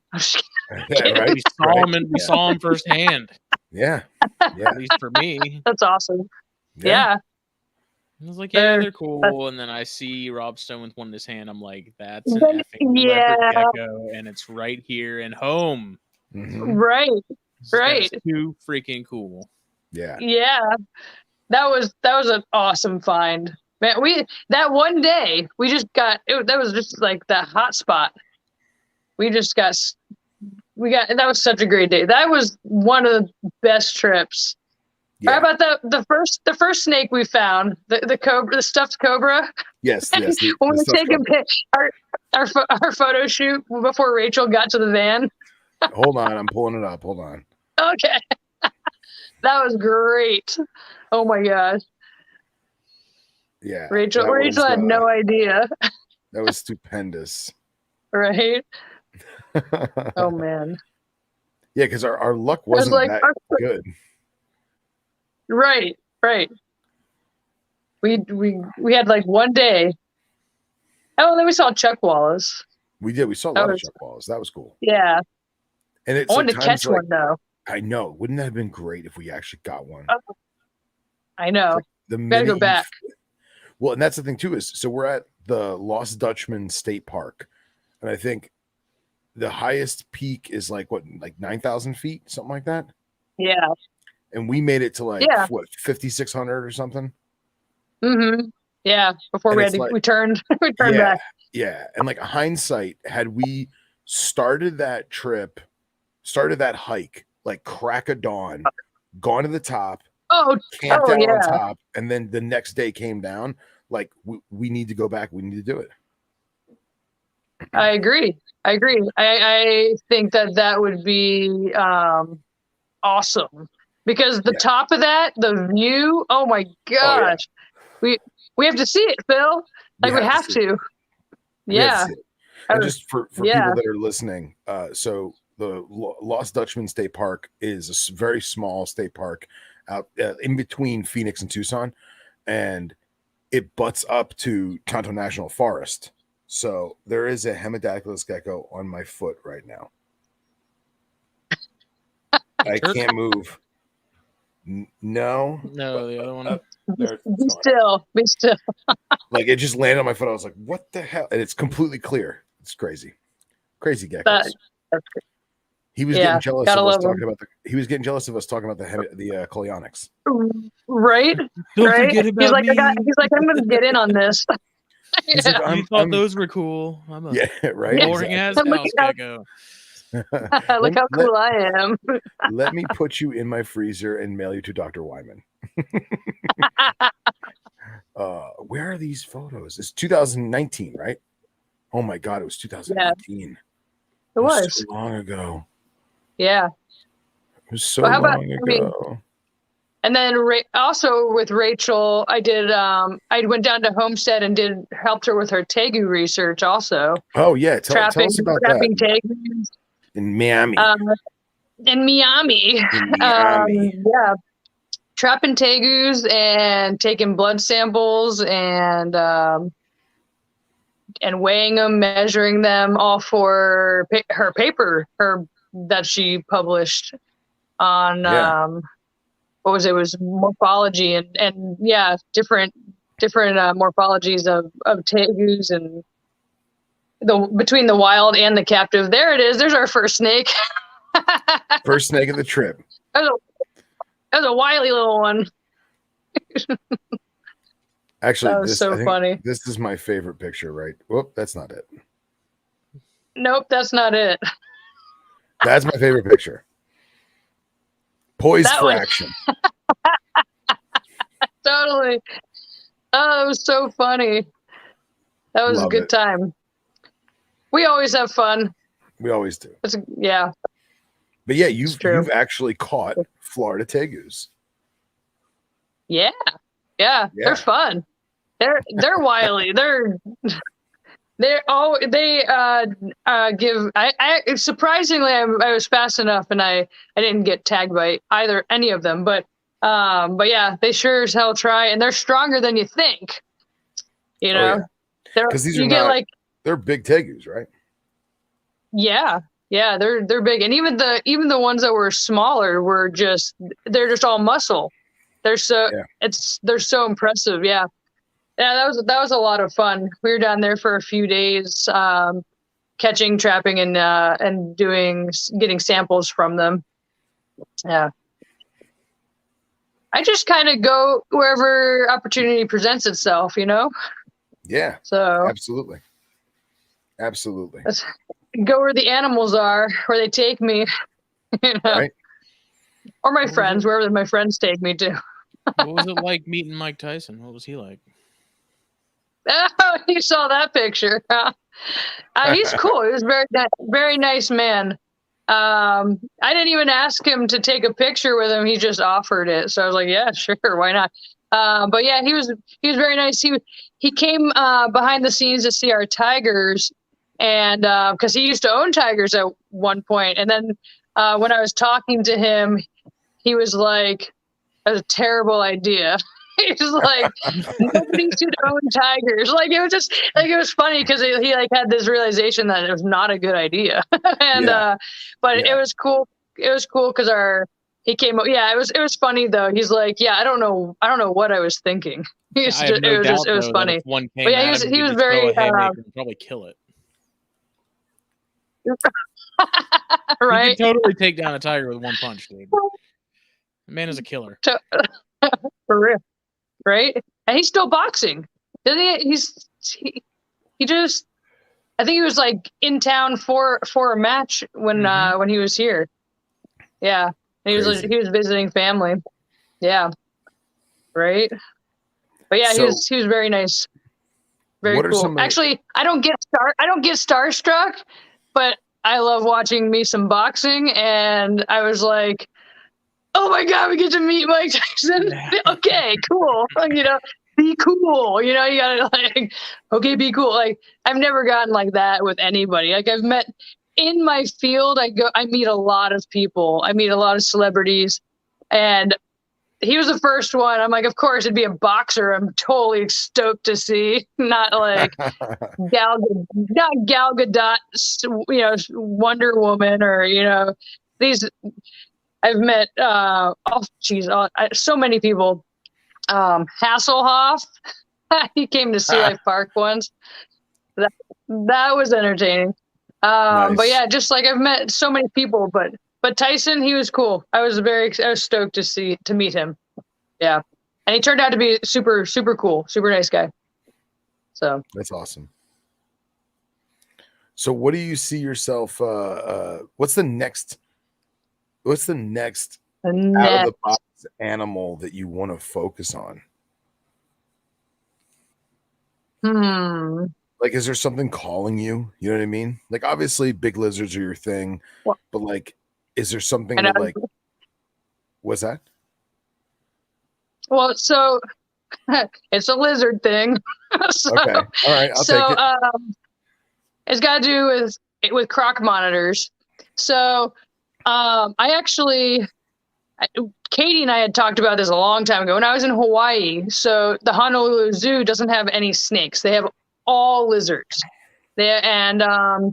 We were behind the scenes talking to the herp keepers, and they had a lot of different pairs of Croc Monitors. And some of them had light colored eyes and some of them had darker color eyes. And we were talking back and forth. Well, is it a male and female thing, and they were saying that the ones with the lighter eyes were actually easier to train and had better temperament. So I, of course, was like, oh my gosh, I got to test this on wild ones. So that is something that I've wanted to do forever. Go out, find wild Croc Monitors and test my theory. I'd have to obviously get quite a few. But aren't they fairly rare in the wild though? Oh yeah, they're very hard to find. Yeah, but that'd be what would be fun of the trip. That'd be half the fun. Right, finding them. Yeah. Yeah. Can you imagine coming across an adult one of those in the wild though? Oh my gosh, it would be so awesome. It would be amazing. It'd be like seeing a Komodo in the wild. I love Croc Monitors. That is an intelligent lizard. They are so smart. Brooke, I gotta tell you, I love you like my sister. You are my sister. I know, man. But you're fucking nuts. I know. I love whatever. I know I'm crazy. You know what? Like, here's the thing. I wish you brought this up to me sooner, because like I have multitudes of friends in South Florida that have really big Croc Monitors. So if you really want to do it, I will stand 15, 20 feet back and help you help you by watching. Totally. Like I am. I've always, it has been forever. It always keeps coming back into conversation with Katie. And I've always wanted to go test the theory. Yeah. So maybe that's our next adventure, Phil. Oh, go play some Croc Monitors. You don't have to, but I will. What color are the lighter eyes on the ones that are lighter though? The eyes, it more like a yellowish? They're like yes, they're like a light, almost like tan. And then the other ones, and then the darker eyes are like almost black. I don't think I've ever noticed that. Yeah. I haven't been paying attention either though. So. Yeah. Yeah, I haven't gotten that close. Right. Here, I'm actually. Yeah, but if we go photos now, go try to find them in the wild. Okay. Yeah, if we go try to find them in the wild, then that's when you get in with the locals. You're like, hey man, you make friends with the locals and they know where they're at. Yeah. Look at them. They're so pretty. Look at that face. Those are more dinosaur-like than Komodos are to me. Like 100%. Oh my god, I know. I think that's what it is. They're so look, that's a beast. So this eye here is like this reddish auburn hue. Is that lighter or is that darker? That'd be the lighter one. Okay. I'm interested, but I'm also interested in if it's just a captive thing, or if it's exists in the wild also. They're so awesome. I love them. And when they're younger and they're super speckled and they have those spots are just yellow. I love it. There you go. When I was working at a reptile store, it's a freaking velociraptor, dude. Agreed. Right? Oh, if velociraptors were still around, I'd have one. I would totally have one. Yeah, but if velociraptors were still around, they're only like 3 foot 5 inches tall. They're not 15 foot of. They're not the Michael Crichton 7 foot. Right. Exactly. They're compact little terrors. I would totally have one. Or multiples. Yeah. I like to pretend my Ackies are velociraptors. Totally. Henrietta and Marv. Love it. You have Henrietta and Marv? That's awesome. Yeah, Henrietta's a little fatty, though. All she wants to do is eat. She won't come near me. I tricked her onto coming on my hand one day to grab some food, and then as soon as she realized what was going on, she ducked back in. She's like, no. Yeah. Marv is a little more accepting of me, but okay, we're working on it. Any tips you know would be appreciated on getting your monitors to love you without having to feed them constantly to get their affection. Most species, the males are more laid back. Just saying. Females are not. In most species, I talk about the humankind too. Most species, most species, the females, they just have that little edge to them. They're a lot harder. They're definitely more stubborn and a lot harder to get to that point. The males are usually a lot easier to get to that point. But that's why I like the females, because they're more challenging. Like that challenge. Maybe the males are just dumber and they're just like, yeah, cool, he's got food, sure, I'll hop on. Why not? Or females like, oh hell no. Yeah. Puppies in the back seat. Or no, it could be thank you. Oh, that's very possible. They are awesome though. I'm really enjoying. I've only had them for like a month, and I freaking love them. They're so much fun. Yeah, but I feel like it's you and I specifically, Justin, we're such snake dudes that even though like I keep lizards and you're starting to it's again. Still weird. What? So it's just still weird. Yeah, to me that you have lizards. I know, it's bizarre. It is bizarre. But like for you, it's it's the freshness, man. Like I setting up the enclosure, watching the habits and everything, and like I feel like I get that bug every few months, and I'm like, oh yeah, I gotta sit back and watch these things. Yeah, you know. But like Justin just got them. It's fresh and like I love it. It's awesome. Yeah. And he got them from our friend Alan who breeds them, and that's even better, you know? Heck yeah. That's awesome. Oh God, I can't wait. I can't wait to move. I want to move so bad. I just want to get our monitors so bad. It's just like I can't go to expos because I'm gonna buy one and then I'm gonna get the wrath brought down on me from my mother-in-law. Yeah, I mean, I'm a snake guy. Like that will never change. But yeah, it's nice to have something that actually does stuff. If that, like, the colubrids stuff move around and the chondros are always sitting there, but it's like these are just maybe I can't exactly put my finger on it. It's a sense of awareness that I feel like snakes just don't show. Not that they don't have it, you know. They probably notice me in the room I feel like that more than I think they do. But the monitors, it's like they look at you. You know, they see the food moving right. around, They watch you. Yeah. They look through you. Yeah, they look through you. The gears are clearly turning. Mm-hmm. That's how I feel. Well, that's how I feel about hots, venomous. They're the intelligent one out of the snake world. They are. I forget who's King Cobra. Katie and I worked. Don K. Okay. Yes. Mm-hmm. His King Cobra, you could open her vision cage, tap on her her garbage can. She'd put herself in the can. You'd secure it, clean her cage, open the lid, tap on her vision cage, and she'd go right back. It was awesome. And then when you'd slide the door shut, and she'd just be you could see the wheels spinning. Yeah. But I think that there's more of that awareness with hots than there is with your boas or your pythons or that type. So yeah. What about the best of both worlds? Have you done anything with heliderms?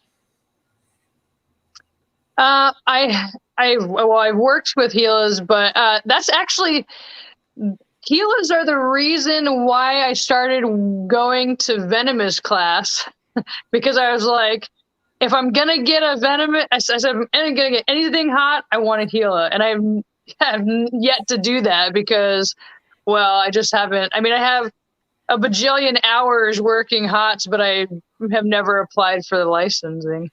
So. Yeah, it's tough when you travel as much. Yeah, exactly. Right.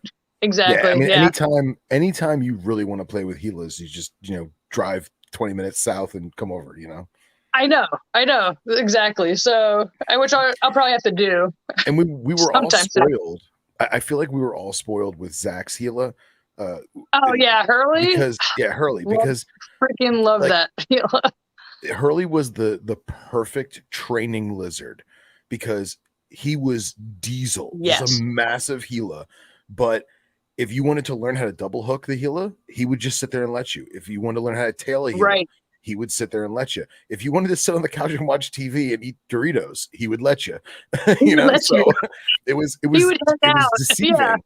Yeah, it was very deceiving in that regard because it is a venomous lizard and you have to be careful. But it was an easy training to learn how to do it right. And then when you did have to deal with a very defensive lizard, you were ready for it, Right. Yeah, I agree. We were very spoiled with that lizard.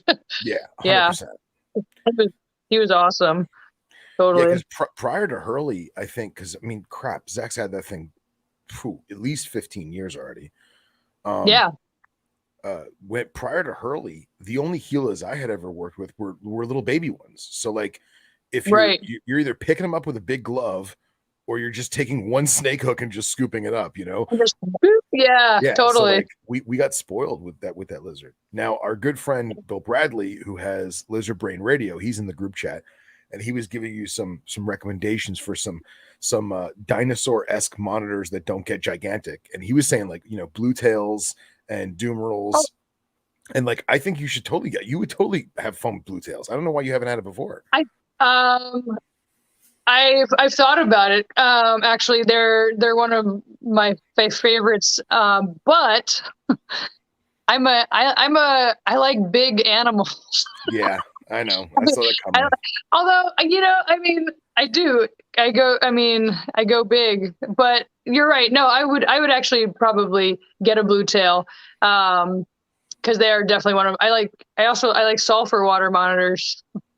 They're one of my, it doesn't really matter. I see those cute little faces and I just want to take them all home. That's how I feel. I just want to have them hang out. Mushu, my Tegu, he was everything. He was like a dog. I'd fall asleep with him. He'd climb under my covers, get next to my warm body, and just pass out with me in bed. I'd forget he was there, and then I'd wake up, and I'm like, "Oh crap, I didn't put him away." And see, that's he's something fine. I can't. That's a concept I can't wrap my head around. Having never had something like that.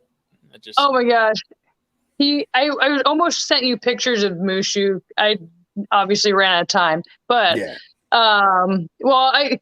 I tried to get on here sooner, but I have Riley, my oldest dog. Since we're living in a 2-story right now, I have to carry him up and down the stairs to go to the bathroom, and that took a lot longer than I thought was gonna happen. I was like, come on. hurry up. I need to run. So I'm like running upstairs with the 52-pound dog, and then I like put him on the bed in the room and then run back into this room. And I'm like, okay, start, that's Yeah. Oh my goodness. But I'm totally a sucker for the monitors. So I gave mine scrambled eggs like for the first time, probably. Oh yeah, they love it. And my wife was like, "Oh, she smelled it because it was in the morning." And she's like, "Oh, you made yourself breakfast?" I was like, "No." Like it was for the kids.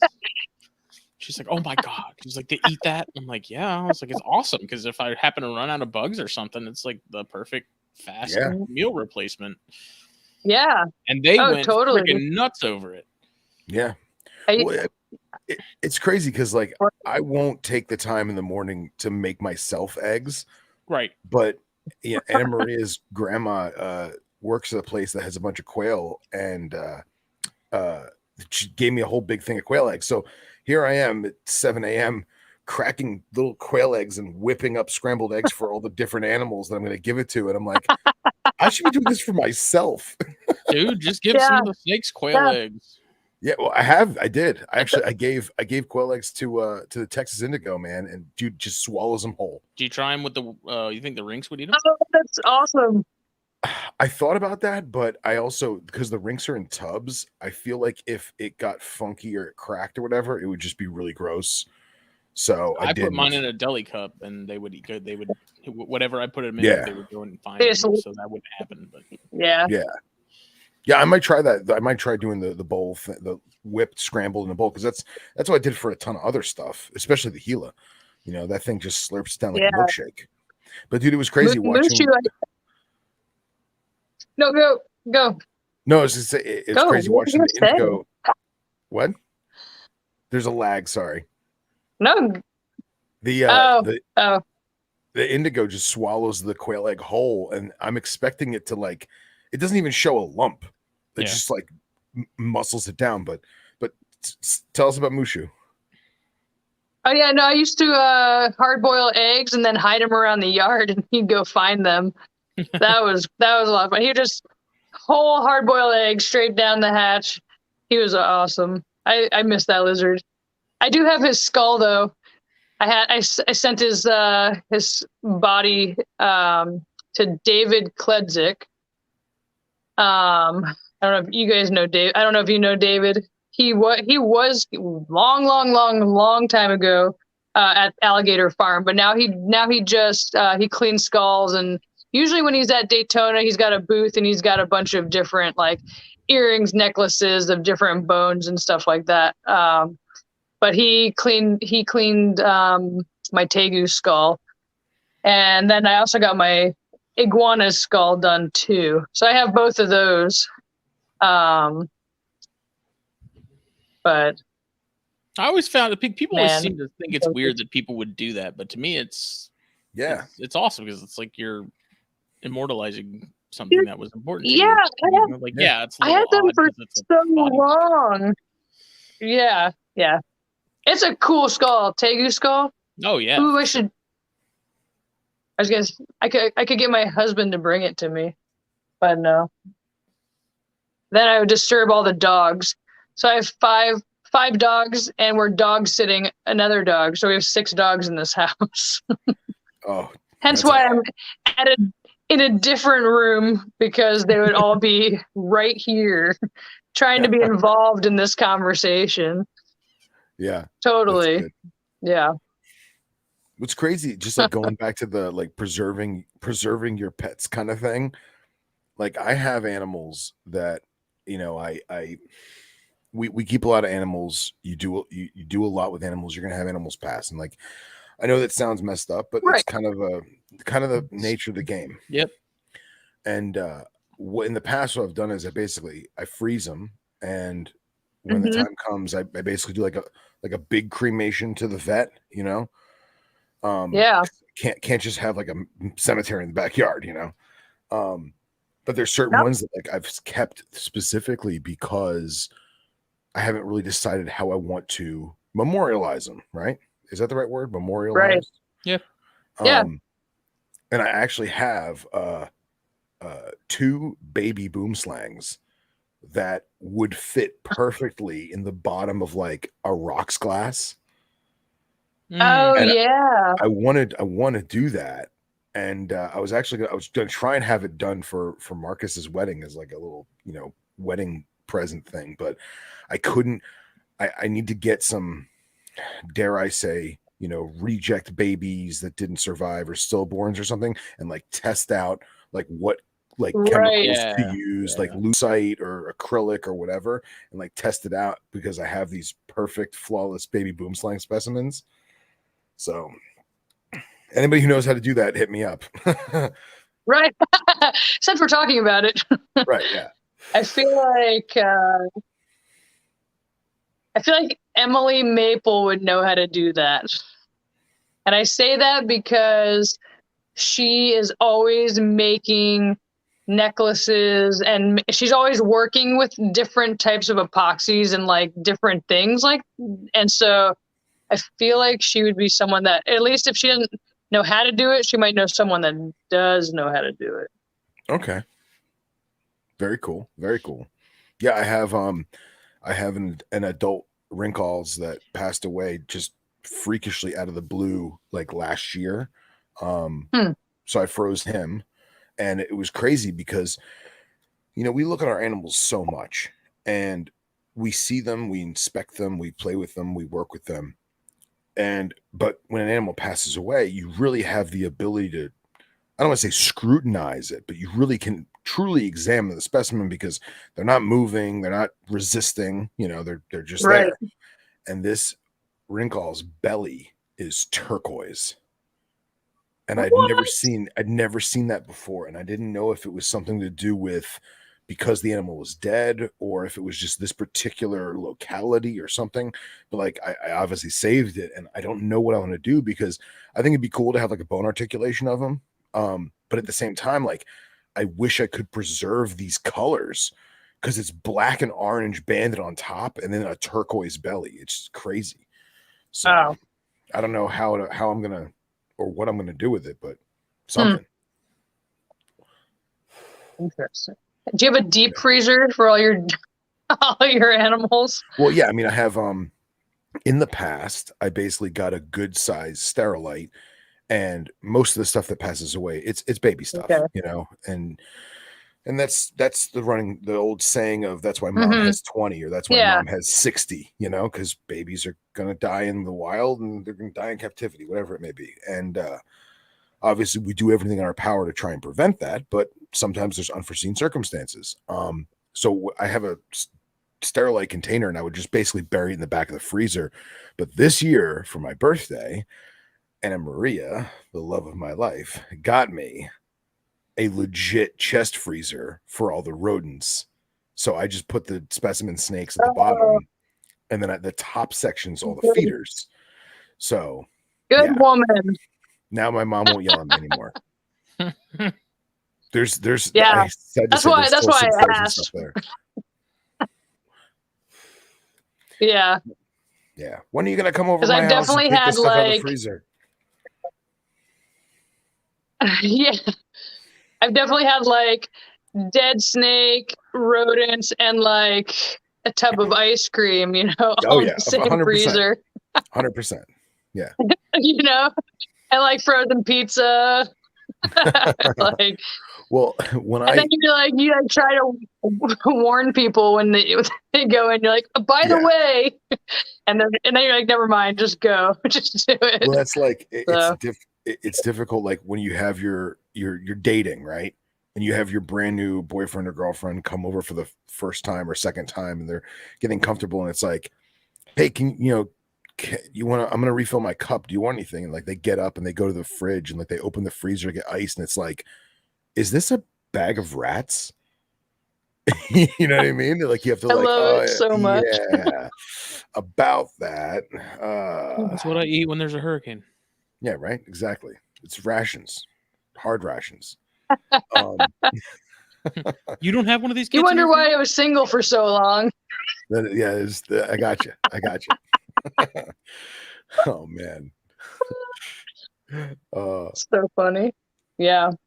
It is It's a good time. interesting though. Very, very. Man, I was going to say something about the frozen stuff, and now I forgot. Damn it. Never mind. It'll come to me at 2 a.m, and I'll have to text you. Yeah. Totally. Well, we are just about at the 2-hour mark. Justin, is there anything Crazy. else you'd like to pick Brooke's brain with? I don't believe so. Preferably All not a right. needle or knife. Take my brain. Yeah, Ask sorry. what your thoughts were on Tiger I King. think I'm. Yeah. Tigers. Those guys. Specifically, What did Tiger you say? King. Did you watch Tiger King? No. Oh man. You know what? I was going to, because I would always get a lot of questions when I was like doing a tiger talk or any type of talk at the zoo. And people would always ask me what I thought about it, but I have not watched it. I might watch it eventually, but I feel like it would anger me too It much. probably would. Oh, Yeah. 100%. It's I think I need to have a few beers and then sit down and watch it. I can't. Yeah. I just can't get into it. I can't. I've watched both. Yeah, I don't think I because can either. a big chunk of it is relevant to where I live, so, or at least a chunk, maybe not a big chunk, but Okay. some of the people involved are here in my hometown. Gotcha. Right on. You're close to the action then. At least close to one of the groups that was involved. Okay. Gotcha. The second one, All they shot some of the interviews for the second one actually down here, because I watched the second one just came out not that long ago, and I watched it, and I was like, oh yeah, Yeah, I heard there was a second one. There's the waterfront downtown, and there's the drive-in that used to be where the dude was trying to have his liquidation business with the little zoo, and it's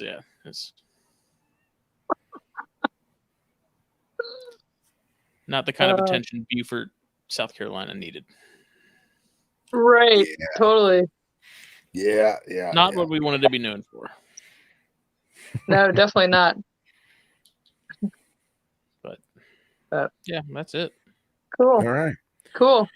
Well, Brooke, thank you so much for coming on. We really appreciate it. Yeah. As I told you, I was nervous because sometimes I clam up when I'm talking, but this was so much easier than I thought it was going to be, because it's just talking to friends. We try to make it easy. Yeah, no, it's totally easy. But thank you guys so much. I had a lot of fun. We'll have to do it again, maybe with that Croc Monitor research, or at least a cigar. Get you a cigar, girl. Yeah. Jeez. Oh yeah, totally. Yeah, I know. Well, I probably have a cigar in my cigar box in the closet, and it's probably so dried up I could start a fire with it. That's and I don't even know what kind it was. I think it was a hand rolled cigar from the Key West that someone had brought it back up for me, and I just never got around. And I'm pretty sure it's still sitting in my cigar box. So nice. Yeah. Nice. We got to do now the weather's getting better and we won't get carried away by mosquitoes. We'll have to go out to the glades and find a spot that's got cell service, and we'll put a fire and have some cigars and do a live show out there. Deal. That sounds like fun. I'm down. Hell yeah. So. Cool. And maybe we'll find something. Yeah, well, maybe, yeah. Chupacabra. Maybe. But yeah, totally. Some rough greens, maybe. Skunk ape. Yeah. Yeah. All right, guys. You have a good night. Thanks so much, Brooke. I'll talk to you later. Bye. Bye. She's awesome. Yeah. That went by fast. It did. Well, she asked me earlier before the show. She's like, hey, this is my first time doing this. How long does it usually run?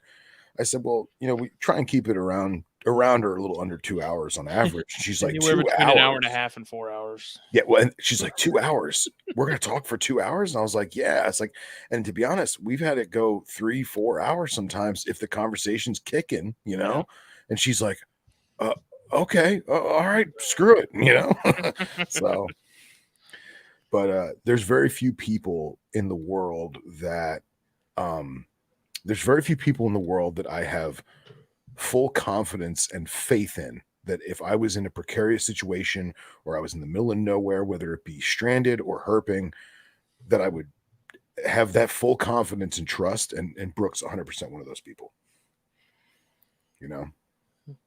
And it's just like, I can see it.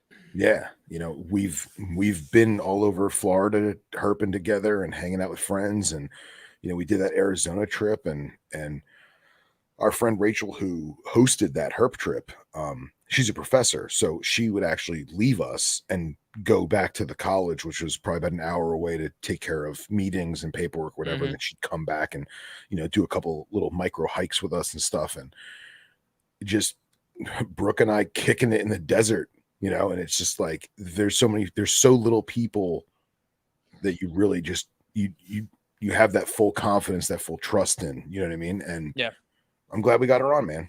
It was long overdue. So this was episode 101 of Snakes and Stogies, brought to you by Puget Sound Pythons. Check them out: Facebook, Instagram, YouTube. THP number 140 something. 9. I don't think we're there yet. Let me see. It's either 148 or 149, I think. 143. Oh, wow. Samsonite. I was way off. Way off. Sammy Swanson. Swimmy. Yeah. So we will be in your ears again Thursday night. Thank you. Thank you. Everyone have a good evening, good morning, good day, whatever time it might be. Yes. If you're listening to this, if you didn't catch it live. Yeah, especially if you're in the future. All you Australians, we're talking to you. And I will just selfless plug real quick. Venom Exchange Radio will be coming out very soon. We got about 2 more interviews to get underway, and then we're hoping to have it, you know, towards the end of December, if not into the new year. So Venom Exchange Radio, go find it, check it out. I know a lot of people are excited about that one. I know. Myself included. It's gonna be good. We've got some pretty unique people right out of the gate, so it'll be awesome. Fun. Yeah. Very good. Thanks, everybody. Right. See ya. Bye.